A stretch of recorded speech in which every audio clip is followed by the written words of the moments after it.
Tengok sini ya. Kamu boleh tengok tak cara tayar tu pusing? Tak stabil.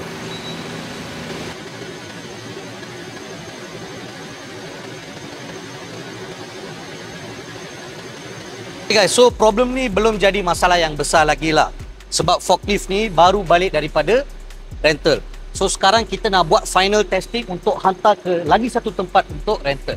So masa buat testing tu lah kita dapat tangkap yang tayar ni tu unstable. So kalau tayar pusing macam ni dia macam goyang-goyang disebabkan oleh rim yang sudah bengkok. Kalau rim sudah bengkok teruk ada high chances untuk tayar tu boleh tertanggal tau masa pandu.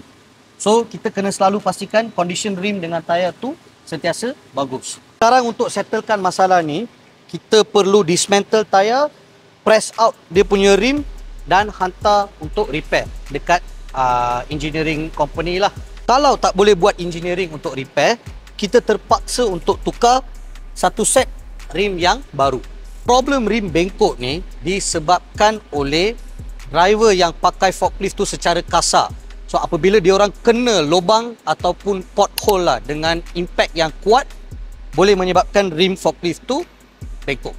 Cara untuk mengelakkan kerosakan ni adalah kalau driver masa dia pakai forklift tu kena pakai smooth sikit.